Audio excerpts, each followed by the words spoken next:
terkait dengan perempuan-perempuan yang layak untuk diajak ke pelaminan. Perempuan yang bagaimana?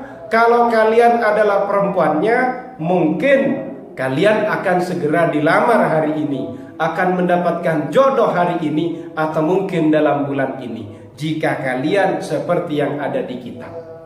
Lelaki harus paham dengan wanita-wanita model ini, perempuan harus paham dengan model-model ini, biar kalian perempuan bisa persiapan, kemudian laki-laki tidak salah ketika mau melamar putrinya orang. Yang pertama, seorang perempuan yang kamu nikahi itu harus jelas, harus terbebaskan dari penghalangnya nikah. Oh, berarti ada perempuan yang nggak boleh nikah? Ya, karena dia ada penghalangnya. Apa penghalangnya? Dia itu istrinya orang. Kalau istrinya orang jangan dinikahi, maka pernikahan kamu tidak sah. Ada mani' di situ.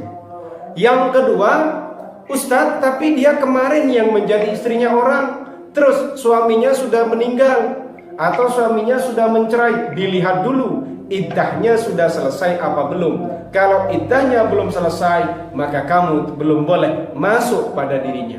Harus jelas dipahami itu. Kemudian berikutnya adalah wa antakuna dzata dini. Wanitanya harus berpegang teguh pada agama. Ini prinsip. Wanitanya harus berpegang teguh pada agama. Kalau wanita yang hendak kamu nikahi tidak berpegang teguh pada agama, ini berbahaya nanti. Ada satu hadis yang berbunyi, tungkahul mar'atu limaliha wa jamaliha wa nasabiha wa diniha fa'alaika bidatid din taribat yadak. Wanita itu dinikahi satu karena hartanya. Ada seorang laki-laki menikahi perempuan itu karena dia mengincar hartanya. Ada lagi yang nomor dua, karena dia mengejar kecantikannya. Saya suka dengan kecantikannya. Ada lagi yang mengejar karena nasabnya, garis keturunannya darah biru misalnya. Ada juga karena mengejar agamanya atau berpegang teguh pada agama. Ini wanita-wanita itu kenapa dinikah oleh seorang laki-laki. Tapi katanya Rasulullah, kalau mau menikah maka dahulukan, maka pilihlah wanita yang berpegang teguh pada agama. Taribat yadak, maka nanti selamat, lengket kayak perangko, aman, romantis, abadi dunia akhirat. Ini diingat. Ada juga kadang santri-santri itu yang liar. Santri itu bilangnya, coba saya carikan istri yang empat-empatnya ada. Cantik, kemudian kaya, kemudian garis keturunannya baik, kemudian agamanya kuat. Wow, 4 syarat dia pengen punya istri yang memiliki 4-empatnya. Ini mantap. Maka saya bilang kepada lelaki itu, misalnya Mas yang sedang menjadi moderator dalam kajian saya, Ustaz, saya minta tolong nikahkan saya dengan perempuan yang punya 4 aspek ini. Maka akan saya jawab kepada dia, Mas, kalau wanita yang kamu cari adalah 4 aspek ini semuanya ada, biasanya atau takut muncul aspek yang kelima.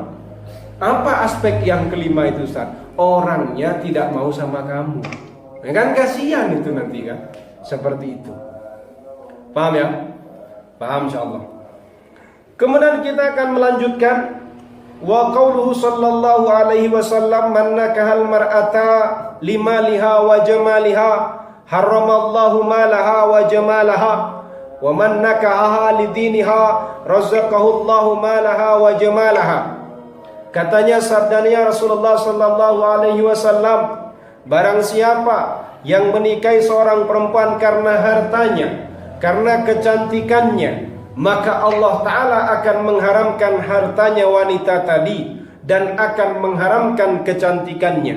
Tapi barang siapa yang menikahi perempuan karena agamanya, maka Allah Ta'ala akan memberikan rizki hartanya dan juga kecantikannya. Jadi kalau kamu mau menikahi seorang perempuan, nikahilah seorang perempuan karena agamanya. Nanti kalau kamu menikahi seorang perempuan karena agamanya, maka bonus yang akan kamu dapatkan adalah harta dan kecantikannya. Nah, begitu. Yes. Kemudian kita akan melanjutkan wa qauluhu sallallahu alaihi wasallam la tanki al-mar'ata li jamaliha fala'alla jamalaha yurdiha wala limaliha fala'alla malaha yutghiha wa an takuna tayyibatal akhlaq. Katanya Rasulullah sallallahu alaihi wasallam, janganlah kalian menikahi perempuan itu karena kecantikannya. Karena kecantikannya itu kemungkinannya justru akan menjadikan wanita itu jatuh gara-gara dia punya kecantikan. Juga jangan kamu menikahi perempuan karena hartanya. Justru kadang perempuan itu menjadi jahat gara-gara hartanya. Makanya nikahilah seorang perempuan itu karena agamanya. Kalau agamanya tidak lolos, maka buang saja. Berarti itu tidak cocok bagi kalian. Awas ya.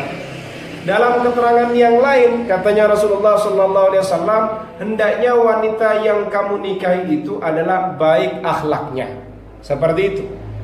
Baik akhlaknya ini biar tidak termasuk kategori perempuan yang al-munaffirat. Al-munaffirat itu bagaimana al-munaffirat itu?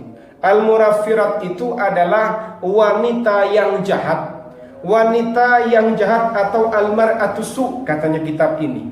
Bagaimana al-mar'atus su itu? Tushibu qoblal masyib, akan menjadikan kamu beruban sebelum waktunya. Pas, kamu menikahi wanita yang jahat, maka kamu akan beruban sebelum waktunya. Ingat itu. Ini termasuk munaffirat, adalah wanita-wanita yang bikin kamu jauh. Yes. Tapi ada kisah menarik dalam kitab Al-Insaf, itu luar biasa. Dalam kitab Al-Insaf ini ada penyemangat bagi kita. Sebenarnya wanita ini yang mau dinikahi, kalau kita ngomong selera para lelaki itu biasanya kalau ditanya, kamu mau menikahi yang cantik, apa yang agamanya baik? Itu cowok-cowok rata-rata, Ustadz saya minta yang cantik dan agamanya baik. Ini kan repot. Wong tak suruh milih wanita yang cantik apa agamanya yang baik. Ya dua-duanya. Nah, padahal katanya hadisnya tadi suruh cari agamanya yang kuat, yang berpegang teguh pada agamanya. Nah, dia pengennya dua-duanya. Tapi ada pernyataan menarik dalam kitab Al-Insaf ini. Jadi kitab Al-Insaf ini luar biasa memanusiakan manusia ini.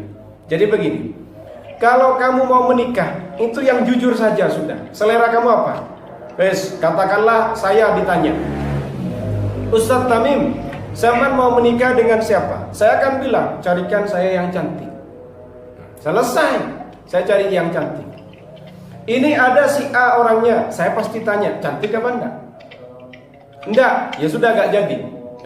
Cantik apa enggak? Enggak, ya sudah enggak jadi. Saya tanya cantik. Tapi apakah pasti saya akan menikahi dia? Enggak. Langkah yang kedua, setelah saya menemukan yang cantik, saya akan mensortir dengan agamanya. Ini cantik Ustaz? Oh iya, bagus, cantik. Saya cocok. Gimana agamanya? Agamanya tidak baik. Nah, saya nggak jadi menikah. Nah, agama saya jadikan alat untuk mensortir. Begitu. Kadang kan ada yang salah kadang. Coba ya, carikan saya yang agamanya baik. Akhirnya yang agamanya baik saya datangkan. Hafal Sahih Bukhari, hafal Al-Quran, pintar baca kitab kuning. Ternyata wajahnya itu tidak begitu cantik. Ini orang baik mas, wanita solihah, hafal Al-Quran, pakar tafsir, hafal Sahih Bukhari, pintar kitab kuning. Ternyata yang cowok tadi, ya sebenarnya saya itu gimana ya, kurang cantik Ustadz. Nah, ini kan berarti dia itu omongannya saja cari yang berpegang teguh pada agama. Iya kan? Dia pembohong sebenarnya. Karena yang dia cari adalah kecantikan. Ketika saya berikan wanita tadi, kamu tahu apa yang terjadi? Berarti dia secara terang-terangan di depan saya membuang agama, membuang wanita yang berpegang teguh pada agama gara-gara dia tidak cantik. Tapi beda dengan cara yang saya peragakan sebagaimana dalam kitab Al-Insaf, yaitu saya tanya yang cantik saja, tidak usah tanya yang agama. Saya cari yang cantik, yang cantik, yang cantik. Ada yang cantik, baru saya sortir. Oh, agamanya gimana? Tidak baik, ya sudah. Nah, saya akan membuang agama itu setelah saya proses dengan selera saya. Paham ya? Jadi kalau kamu ngomong itu yang gentle saja. Nggak usah pakai dalil yang hoax, nggak usah sok-sokan. Kalau minta yang cantik ya sudah cari yang cantik, baru kamu sortir dengan agama. Nggak usah kamu ini berwajah dua, cari yang agama, yang agamanya kuat, yang berpegang teguh pada agama. Tapi ternyata setelah didatangkan karena tidak cantik, kamu membuangnya. Berarti kan kamu mengorbankan agama. Nah ini kan bikin masalah. Seperti itu. Makanya saya bilang kepada kalian, cara dalam kitab Al-Insaf itu, tanyakan yang cantik dulu. Setelah kamu temukan, baru kamu sortir, kamu tanya dengan agama. Sedemikian. Kemudian mungkin muncul pertanyaan dari diri kalian, Ustadz, kalau para lelaki ini mencari yang cantik semuanya gimana? Bagaimana nasibnya cewek-cewek yang tidak cantik atau yang jelek? Tidak usah takut kalian. Imam cari yang cantik, Fahrul cari yang cantik, Sofi cari yang cantik, Umam cari yang cantik, Faisal cari yang cantik, semuanya cari yang cantik. Terus yang jelek, yang agak cantik ini gimana kalau nggak laku? Santai. Bolehlah mereka cari yang cantik, tapi urusan meng-ACC itu miliknya Allah. Kadang ada seorang namanya imam, cari yang cantik di sini, ditolak ternyata. Yang cewek tadi nggak mau sama imam. Cari lagi di sini, ternyata cewek tadi juga menolak imam. Cari yang di sana, ternyata imam juga ditolak sama si cewek tadi. Akhirnya imam putus asa dan dikabari sama temennya, bro, ini ada cewek, orangnya tidak begitu cantik. Ternyata tidak begitu cantik pun imam ditolak sama cewek tadi. Akhirnya ini ada bro, tapi ya nggak cantik lah, biasa saja. Ya wis, nggak apa-apa bro. Nah akhirnya jodoh ada kan. Ya orang-orang yang sudah berproses sedemikian.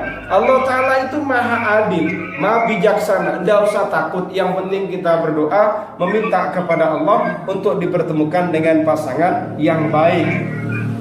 Kemudian yang terakhir di sini, hendaknya wanita yang kamu nikahi itu adalah cantik wajahnya. Itu akan menjadikan kasih sayang itu bisa dipraktekkan dengan baik. Jadi kasih sayang itu bisa dibangun dengan baik. Karena kalau cantik juga dia nggak gampang untuk menoleh kepada yang lain. Tapi itu kalau kamu bisa mendapatkan semuanya. Kalau nggak mampu, tetap asalkan agamanya baik, berpegang teguh pada agama, maka hidupmu akan selamat.